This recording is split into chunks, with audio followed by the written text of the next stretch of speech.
Hello, ladies and gentlemen. Good morning and good afternoon. Welcome to PR Newswire's first webinar in 2021.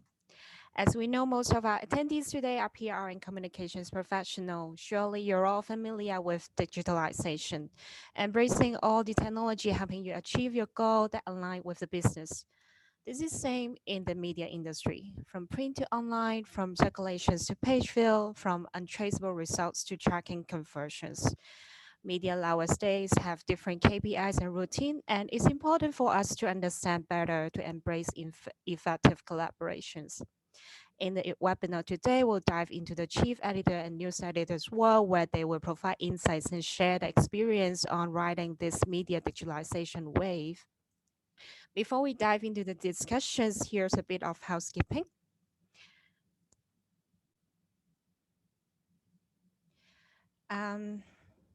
So this webinar will be recorded and we'll share the recording link afterwards.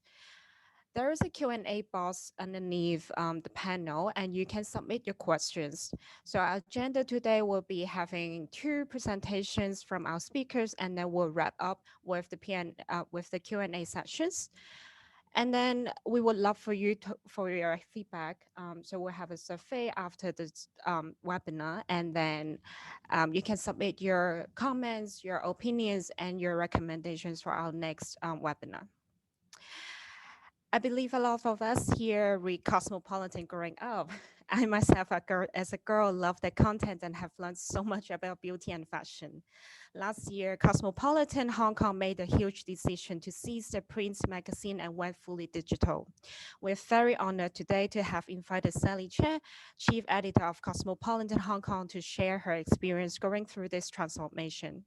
Sally is a veteran beauty and lifestyle editor with 18 years of experience in the women's media industry. She led the editorial team in transforming Cosmopolitan from a print magazine to 100% digital and social savvy platform, which has further empowered Cosmo's leading position in the women's digital media arena. Her extensive knowledge in beauty and wellness, her expertise in digital, social, and print has equipped her with the best qualities in this highly competitive and moment-changing industry. Those who know Sally well will find her positive, vibrant, cheerful, and mindful. Sally is also a certified yoga and meditation. Let's welcome Sally. The stage is all yours. Hi, good morning, good afternoon, everyone. Welcome to this webinar, and it's my honor to be here to share my views on PR and in relation to the digital media industry. So next slide, please. So hello again, and this slide so give you a brief idea of who I am as introduced by Corinne, a lovely introduction by Corinne. I have been in this media industry for 18 years. I've been worked from print magazine to fully digital media. And I am always specialized in beauty and wellness, and some side track of me, I'm also a yoga and meditation teacher, health advocate, animal lover, and travel lover. And you can see my cats here. Oh, and the little picture at the bottom is me doing stuff in Perth with a little dolphin. So let's get started. Today's agenda, I'll talk about the magazine's KPIs in the digital world, our most wanted content, how we create our content, the whole journey, I'll walk you through, our love-hate relationship with social media, and tips to our DMPR friends on getting your product or your brand noticed. So inside a media brand, what are our day-to-day targets? So in today, digital media industry, we always produce our content. We think based on performance is really data driven. For some people, they may think, oh, the data is always pushing us. We are so passive. Where is our editorial independence? But for me, I always tell my team that the data is a very essential info to let us know what our audience is thinking. are we making our content efficiently? Are we connecting with our audience in the right way? So it's a very interactive relationship between us and our dear audience. So talking about our KPIs, we have a matrix of them. And here are 5 major ones. First one, MAU, our monthly active users. For Cosmopolitan, in March, we have reached 1.8 million users in this month, and our average MAU is 1.6 mil. And for PV, page view, how many pages our audience visit or read on our website. So in Cosmo, it's the average, it's about 40 mil per month. And also video views, both on our platforms and on social media platforms. And engagement, how our audience connect with us, interact with us. And last but not least, the user loyalty, how they retain on our website, and how often do they come back. So what do those KPIs imply? First of all, we aim at getting maximum audience to the site, that is traffic.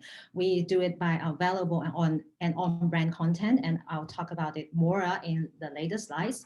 And we make the content most visible to our target audience, that is our reach. And we use various traffic sources with best practice. And we also create viral content for engagement. And we use different tools on our website to keep our audience and make them come back again. We create our content in relevantly to our brand, and we use different kind of interactive tools, and also we keep enhancing our UX UI. Next one, please. Right. And now I'll walk you through our content creation journey based on the data and performance. So we are always talking about effective storytelling. First of all, we produce valuable and on-brand content. We tend to keep our solid content pillar. For Cosmo, that is beauty, lifestyle, and fashion. So our audience will know what they will get, what they expect, and they will be more diving in, more loyal to the website. And we have consistent tone and manner. This is super important as well. We always talk about fun and fearless, genuine, friendly, stylish, and professional. And we always use different kinds of formats to convey our message, to tell our story. We use video, text, photo, or infographics to convey the message more effectively. So we also use various traffic sources. Our main traffic source now is search and social. So for search, we do a lot of planning in keyword research. We look for high search volume keywords, and we use best practice to write our article to make them very SEO friendly to answer our audience search intent most effectively. And we aim at ranking our article on Google on the first page. And for social, now we have Facebook, IG, YouTube, and MeWe, and I'll talk about them a little bit more on later. And we also create most viral content on social platforms. Hot trendy topics, we need to catch the timing when there are something trendy coming up in town. For instance, last month we have an article talking about Signal, the messaging tool. We react fast. We write an article about the application of Signal and how do we apply the stickers on it, and it really gets tremendous result. And celeb news is always eye-catching on social platforms, but we will stick to those celebrities that is welcome or loved by our audience. For Cosmopolitan, the audience are more into local celebrities, but exception for Blackpink, because they are hot everywhere. And video content is always more engaging and get more reach on social platform. We produce recorded and live streaming video content. And lastly is our user retention. As I've said, we have different interactive tools like polling, quiz, or shop button, and different kinds of interlink or in-house ad article blog on our website to feed our audience with the most wanted content. and of course, enhancement on UX UI, as I mentioned earlier. So now come to our content planning process. So first of all, our first step is we have a topic idea, and then right after that, we'll think about the objective. What is the objective of producing that topic? Is it for engagement? Is it for education, commerce, or branding? Or is it a seasonal topic like Christmas and Valentine's Days, or is it a more evergreen, solution-based content? And then we'll plan the content channels that we want to spread or share our content to, through whether it is through search, social, in-house ad, or work with our marketing teams for some campaigns, or work with our content partners. And then the fourth one, we'll think about the format, whether it's a video, text, image, or infographic. And for step 3 and 4, they always walk hand in hand because, for example, when we think about doing a celebrity interview, a video interview, we will plan posting it on YouTube or IGTV or Facebook right away. And a little note on timeline, the gray words at the bottom. For trendy or topics, I could say is momently. We just catch the moment and write it and prepare it as fast as we could. And for SEO topics, we generally plan it 2 months ahead. So talking about social media, is a battlefield or playfield?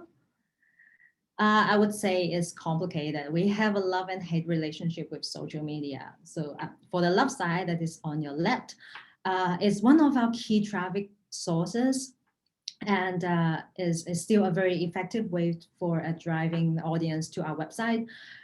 We can learn audience preference instantly because the reaction is instant, is interactive. We could build a community through social media platforms, and as the reaction from audience is fast, we serve it as a playground for testing for different article angles, different article content format, etc. And the hate side on the right, it's still a third-party platform because the followers or the data is not owned by us, and so it is more from third people side, and yeah, and is constantly changing the algorithm, so it's really annoying, and we gotta chase after it. And there are quite a lot of emerging platforms like MeWe. We just started our MeWe account last month. And also we are watching Clubhouse, though we are not sure if Clubhouse will be a hit in Hong Kong, but we keep tracking on it. And it's highly competitive. That's why I call it a battlefield, because everyone can post on Facebook or any other social media, because we have to pay or do a lot to get our audience eyeball. And yeah, and sometimes we have to manage the reaction from our audience. Next one, please. So with different kinds of social media platforms, we have to post with an intention, post with a purpose. So now we have Cosmopolitan have different platforms, Facebook, IG, YouTube, and MeWe. Different platforms serve different purpose. For Facebook, it serve as a traffic driver. So we'll post link posts to drive the audience back to our website. And but we also post photo and video posts for video views and engagement. And we also do live on Facebook because we have a bigger fan base there. And we also do story. And for IG is more image driven, as you know. We will post or visual content there, like photo posts, video, live, and story, of course.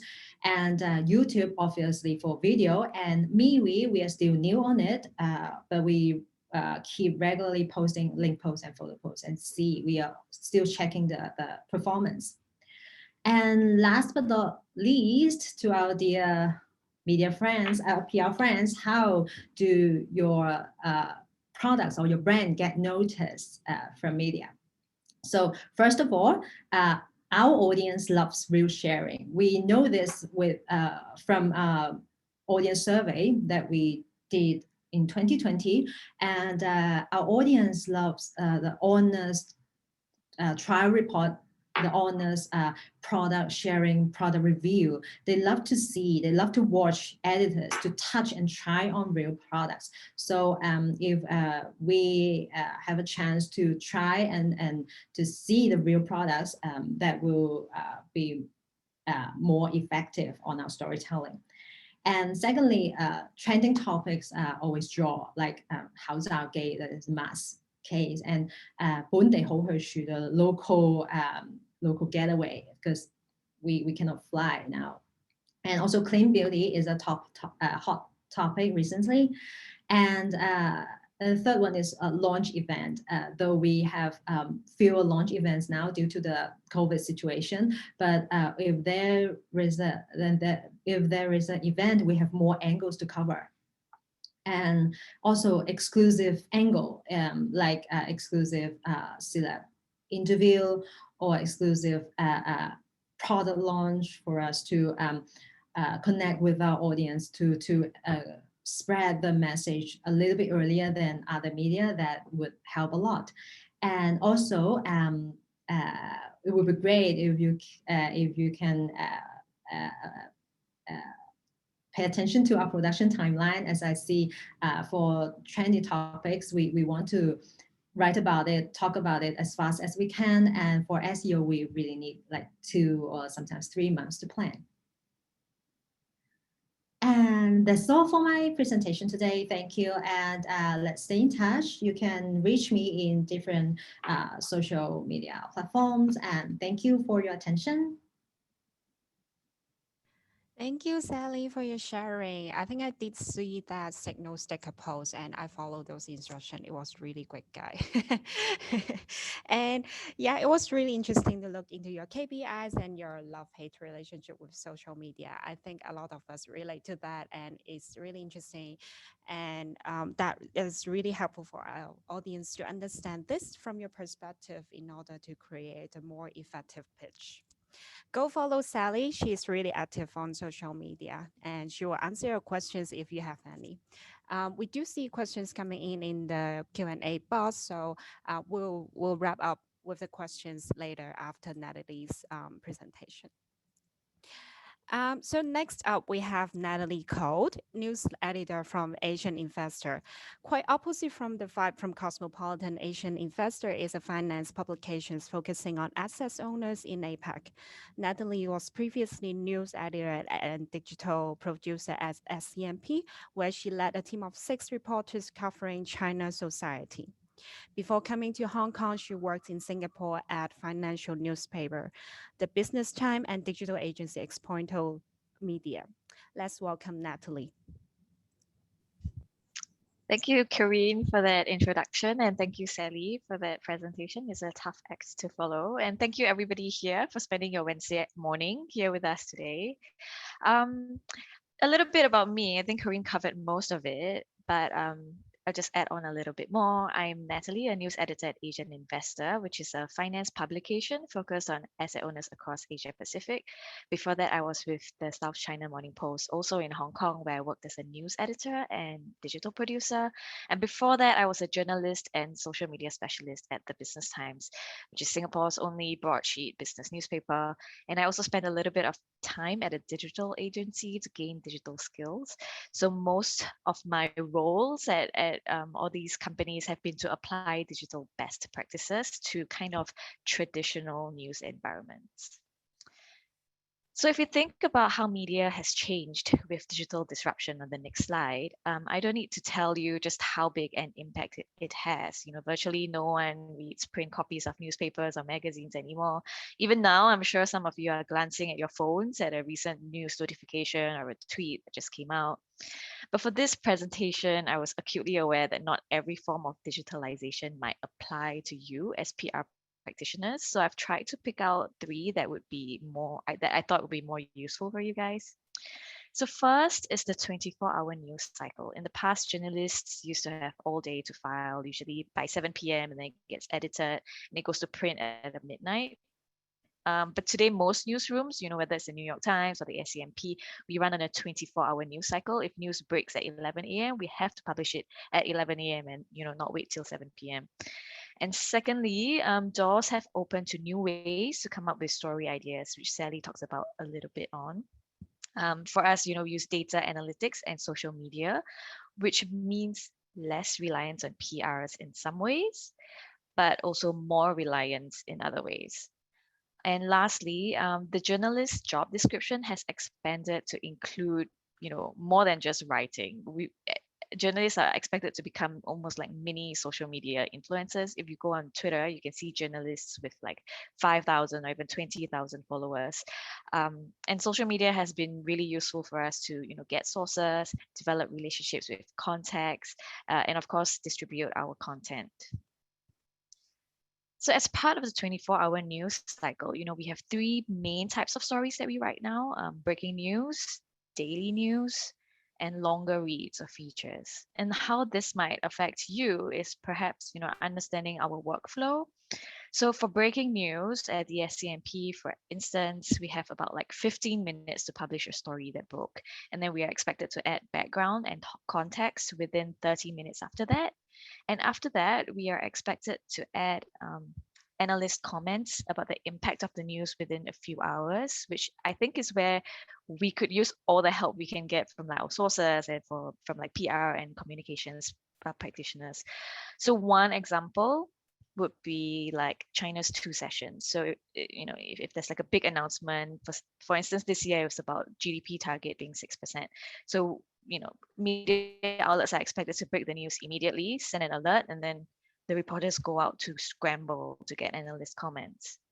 And that's where we rely on PRs who have, analysts or consultants as clients who can provide quotes on, things like, what does this mean? How likely can China achieve this 6% GDP? What needs to be done to ensure this happens? For instance, does China need to ensure there are no new COVID resurgences? Do they need to reopen the borders to tourists? Do they need to roll out a vaccination plan properly? Do they need to increase exports? So we'll need all these sort of comments like quite quickly. Another example could be like, the Suez Canal container blockage. So, the news outlets would have to like break the news immediately, and then they have to get analyst comments on supply chain impact. How will APAC be affected? Which goods rely on that canal? Now we know that a lot of oil goes through that canal. So how will it affect oil prices? So things like that. And then the second type of story is daily news. So reporters are kind of expected to pitch stories in time for morning editorial meetings, after which editors will discuss, and then they'll brief reporters to say what's approved, which angle should you take, and then by mid-morning the reporters should be going out or making calls to get quotes and interviews for the story for that day. But that's not where it ends, because as I say, it's a 24-hour news cycle, and if even after the morning meeting something happens, we have to jump into action and then focus on that instead. So both journalists and PRs have to be pretty agile and sort of keep a very close eye on what's happening in the news. So for example, a report about carbon emissions, or something like that could be released in the morning, and it's not exactly breaking news, so we don't have to do it in 15 minutes, but we do want to report it on the day itself. So the reporter will have to go out and talk to the person, the company who released the report, and then reach out for third-party views about how legitimate the report is. Or another example could be daily stories that we'll pick up from competitor, from mass media that we want to do a follow-up on. Or it could be a major newspaper who said something that day that needs to be reported on. Or it could be news that broke overnight in the UK or US that has an Asia angle that we need to jump in and pursue. And then we'll need analyst comments for that as well. So it really just boils down to understanding what news is and what reporters are likely to write about. And the third time is actually easier for PRs, I think, because that's when journalists have a much longer time, like a week or so, to write stories. It could be a trend, scoop, or in-depth piece that are pitched and approved at weekly or bi-weekly meetings, depending on the publication. For example, now I'm working on a long read about non-fungible tokens. I'm not sure if you guys have heard of it. It's NFTs, that big digital art that was sold for $69 million, I think 2 weeks ago. So, I have time to work on that. I can talk to various people reach out to experts or people or investors or service providers, stuff like that. Yeah, some other long reads, examples could be like at the SCMP when we were covering China, it'd be the state of elderly care in China, or it could be a series of stories about like a 1-year anniversary of the first COVID lockdown in UK or something like that. So yeah, some I think it's really just about understanding what the publication you're pitching to tends to write about and sort of catering your pitches to that. Next, so as I mentioned earlier, the digital wave has given us new ways to come up with story ideas, and I think Sally touched on this a little bit as well. And this is a big part of what I do at all the jobs I've had, which is using data and social media to come up with new story ideas. So, I keep saying that a lot of it's understanding what makes news and what editors and journalists are going to write about. So I think just knowing that we as editors are looking at data and social media to make news decisions means you can sort of look at like the online trends to sort of figure out what we're looking at as well. So for instance, when I say data, we look at the type of stories that have historically performed well on our site, on our competitors' sites, and also in general media. And we try to emulate that when we do future stories. So we use tools like Google Analytics and Tableau, and most news websites have a most read box on the homepage, so you have an idea of what's sort of performing well. And usually if a story does well, we are likely to assign a follow-up story. So that's kind of like your cue to pitch your clients, assuming they are relevant. And the same principle kind of applies to social media. Like Twitter has a trending topics box, and there are tools like Google Trends or Social Animal, where you can see which stories are trending online. And we are looking at these tools. We are looking at what's trending and how we can connect with our audiences, how we can reach out to them. So yeah, so that might help you guys. And I think social media has been really useful as well to give journalists a sense of public sentiment. So for instance, if Carrie Lam announces something and then you can see on Twitter or Facebook if it's a negative sentiment or a positive sentiment, if the public is supportive of the policy and why they are not supportive, or something like that. And with social media, we can also follow and connect with commentators directly instead of going through PRs. For instance, if someone tweets something, we can use that quote directly. We don't really need to, call them and then trying to get them to talk. So obviously, this has a few repercussions for PRs. It means we are less reliant on you for story ideas in this sense. But on the flip side, going through the traditional channels of having, the PRs, developing a relationship with PRs, having those pitches come through, meeting people, getting to know, important experts and newsmakers, that's still really, really important for us because sometimes, for us as journalists and editors, there is a lot of noise online. And sometimes we do get very overwhelmed by all the voices on Twitter and LinkedIn or, whatever people are sending me on WhatsApp, that sometimes being able to get on the phone with an expert that I can only access through a PR or the communications team, that really, really helps. And it's really more helpful if the experts can put things into perspective, just like taking a step out, taking a step back from all the noise online and just saying, this is what's happening. This is exactly how it's affecting financial markets. And yeah, that's really useful for us. And I just want to know also that the traditional ways of story ideation still exist, like, like talking to sources, having PR pitch stories, but, these data and social media are just additional ways of coming up with story ideas. So as I've said, social media has played such a big part in the way journalists do their job now. You can reach out to sources directly, you can do polling, you can get quotes from the everyday person, you can understand sentiment, and it's like literally part of the job description now. Like if you apply for a job as a journalist, you are likely asked, do you use social media? How do you use social media? Are you, open to distributing your stories on your social media platforms and engaging with your followers? It's just part of the job. And I've also personally used social media to get interviews directly. There have been instances where someone just liked my post on LinkedIn and I just reached out to them like, hey, I saw you like this post, is this something you're interested in? Can you talk to me more about it? It turns out, they're like expert in like private debt or something like that.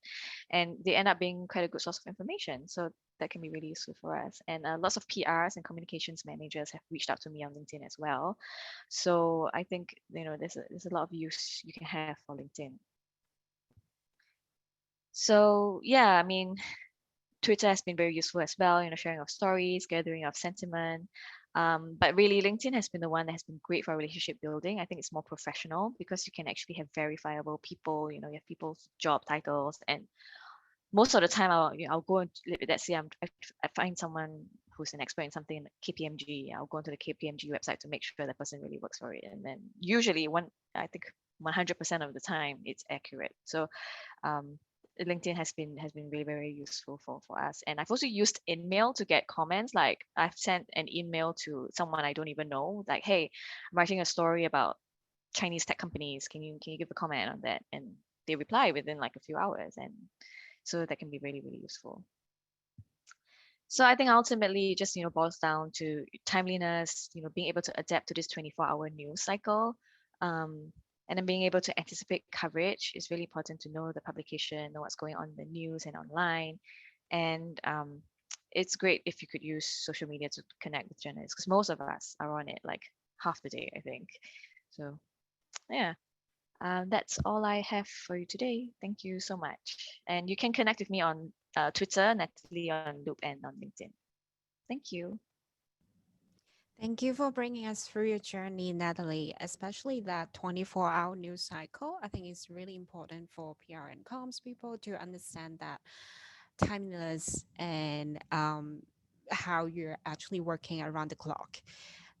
Also, you both brought to us about social media and how important it is to actually communicate with everyone. Um, that's really important for our audience to help for them to plan ahead.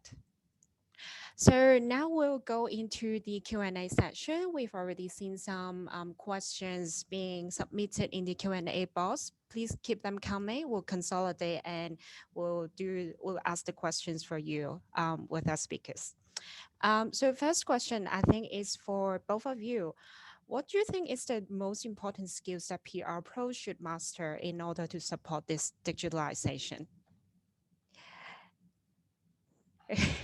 Who do you want to go first? Maybe Sally, you're laughing.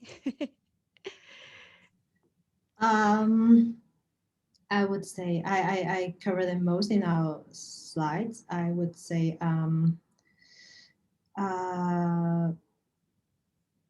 the SEO trend or the SEO best practice. How do how does a topic relate to search intent of the audience, whether it's a trendy or evergreen one. So because only when the search intent is answered well in the searching journey, our content will be ranked high and most visible to them. Cool. I can see that marketing, PR, media are all kind of merging together about this SEO and social media, all the trends. We all should learn the kind of like similar skills. Natalie, do you have any insights?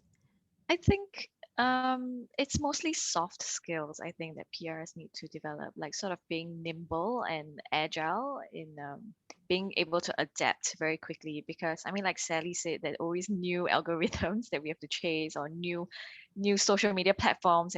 So I think it's important to be able to keep like stay abreast of all these updates and being able to shift along with the media publications in what they are looking for. So it's really more soft skills. And I think as always, I mean, even with digitalization, the very old traditional skill of relationship building, I think that's very, very important. I think I've built some really good relationships both in Singapore and Hong Kong with PRs who have been very, very helpful to me. Um, and I think that sticks. Even with digitalization, this very traditional skill of being able to build relationships, I think it's very important. Great, great. We have another questions coming in. How do you verify the data coming in from the sources on social media? Is there any verification process that you would take to verify that person or that source? I think that's more for Natalie because you mentioned that you are using a lot of the sources from social media, especially Twitter. Do you have any verification process? Yeah, I mean, right now, since I'm working for a finance publication, most of the people work for finance institutions or like, big consultancies, and it's quite easy to verify. Like I said, you can go onto the website to check out their names to see. Um, a lot of them write reports, and then they have they have their author byline and stuff. So you sort of, it's quite easy to verify. And but also another way, I'm not sure. I will reach out to the PR or communications team to just be sure. Hey, does this guy work here? Um, yeah, it's quite easy. But if you're asking about like the layman, then that's a little bit more challenging. I think. Well, in Singapore, this was easier. If we had to reach out to someone, we would just call them or go to them because Singapore is so small. You can just go and look for them, right? If someone says, "Oh, I'm a shopkeeper and I just witnessed this," you can just go see them. But I'm not sure in bigger. I'm just thinking of like when we were covering China, a lot of it had to depend on friends of friends, or sometimes even if you just go through. I mean, China they use Weibo, so if somebody commented something on Weibo, I want to use the comment, we'll go to their profile to see how legitimate they are to make sure they're not trolls or wu mao or anything like that. Yeah. Yeah, that's interesting. Another questions. Do you, what is your preferred way for PR pitching? Do you do can I send you through the pitching through social media such as LinkedIn message? Would that be too informal? Do you still prefer using email and then maybe using social media as like a follow up? What are your preferences?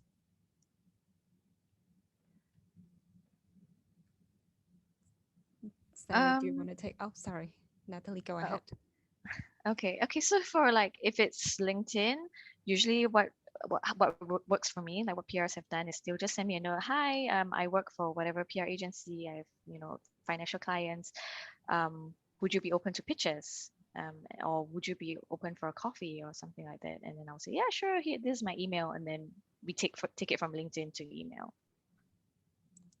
But maybe Sally might have a different approach. I think I have the similar approach, but I use WhatsApp more. So it's like I the PR connect me with WhatsApp to give me a brief introduction of what's pitching, whether it's a new product or a brand. And for more information or like a press release, I would prefer them to send by email. That's interesting because I think 2 years ago, when we asked journalists or editors the same questions, they all said that they prefer still using email as like a formal channel for pitching. And they don't want to get too personal before they know that person. So that's interesting to hear from both of you that social media and WhatsApp are also accepted format and channel. I think um, also it depends on the journalist. Like for me, I refuse to use WhatsApp for work. Like for me, WhatsApp is like sacred. It's just for my family and my friends. So if anybody like WhatsApps me, I just don't reply. I don't. But if you send me on LinkedIn, I'll reply. For me, it's phone call. Phone calls for me is more personal.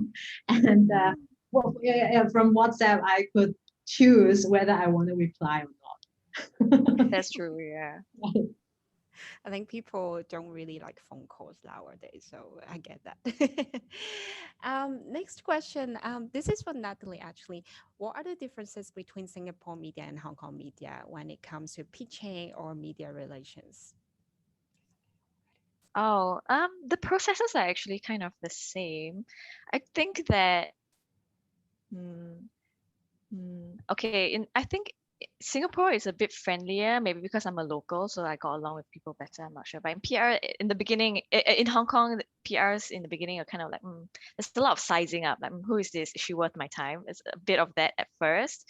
But then once, people warm up to me, then it's okay.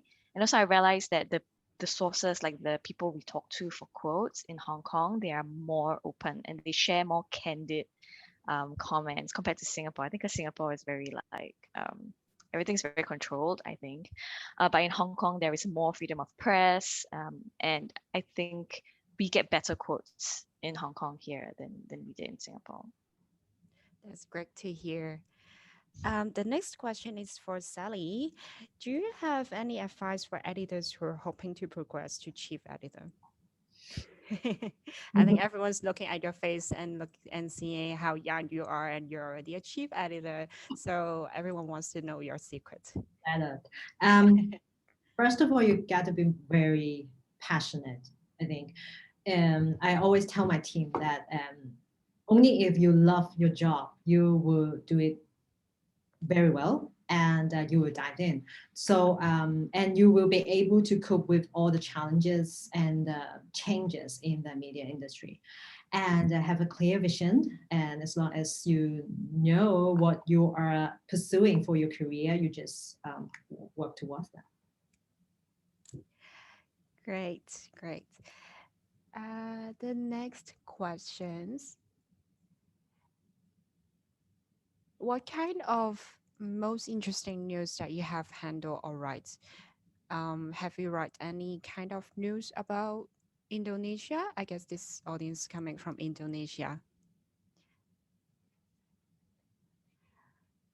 Did Sorry, you can you guys repeat the question? have you I guess, do you have any impressive pitching that you have came across lately that you can share with us? And because this audience coming from Indonesia, maybe if you have covered any story from Indonesia, that's even that's yeah, any impressive pitching that you have came across lately. Um, you mean impressive pitching from Indonesia? Um, Not necessarily from Indonesia, I guess, but any Okay. interesting or impressive pitching that you've came across lately? Okay. Well, I can address the Indonesia one first. I mean, recently at Asian Investor, we did a story about corporate governance because Indonesia is starting out a new sovereign wealth fund, I believe. So we did a story about like whether there are concerns about corporate governance and whether, because of Malaysia's 1MDB, is there like a bad impression of Southeast Asia, sovereign wealth funds and stuff like that. So that's a story that did really, really well for us online. And like I think we are very interested in doing stories about Indonesia and the rest of Southeast Asia. We just hired someone like a Southeast Asia correspondent to cover that. So yeah, we are interested in that. And for the other question about impressive pitching, I think the best pitches are timely pitches is when the I know like sometimes clients like your clients would come up with a random thing and be like, hey, I really want you to pitch this to journalists, but then nobody's talking about it. Nobody wants to write about it because it's not really interesting to the reader. So yeah, the best pitches are pitches that are very timely that would definitely connect with our readers. Hmm. How about Sally? Do you came across any interesting pitches? Totally agree with Natalie. Because yeah, the most effective features come along with whether it's connect with our audience, as I always mention, on brand and valuable content to our readers.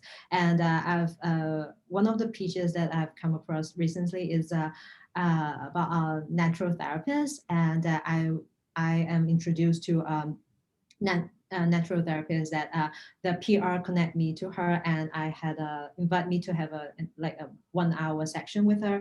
Then I would know what naturopathy is about, and we have a very good, pleasant conversation. And after that, I think it's very on brand, and my audience will be interested on them. And then I asked the PR that if we could do more, like interviewing her or invite her to write story for us. And I think it's one of the most effective features recently. That's interesting. I guess your experience, when you're really enjoying that experience, that would um, show in your articles, and then your audience would feel the same for you. Another questions for both of you about verification as well. How do you evaluate if a spokesperson is authorized to comment on certain topic? Do you have any verification process? Maybe I answer first, Natalie. I would look into the person's professional profile, any certification, and did he or she had any sharing on the on internet already, And if the area his or her professional area is can um, could be an interest of our audience. Yeah, I think the professional qualification or certification is really important. Hmm. Yeah, there needs to be some background research done on. I mean, whoever we interview, we always do some research on it on them anyway to make sure they're legit.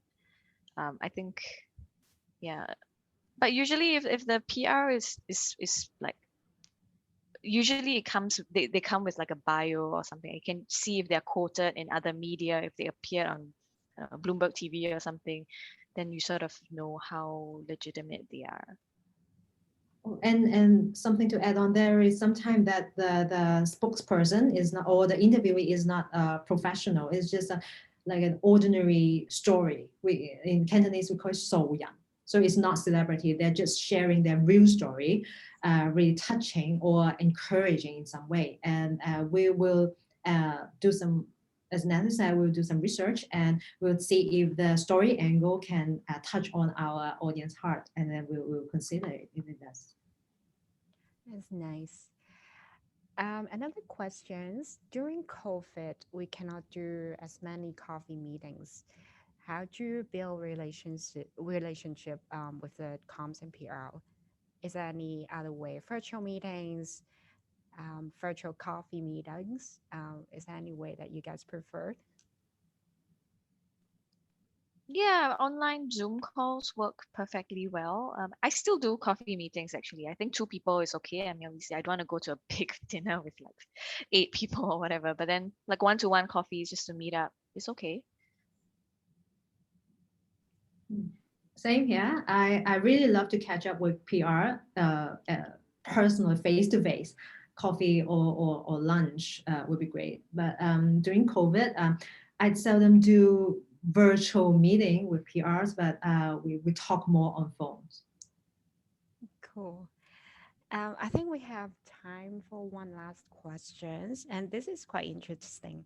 Do you have any pet peeves during media pitching?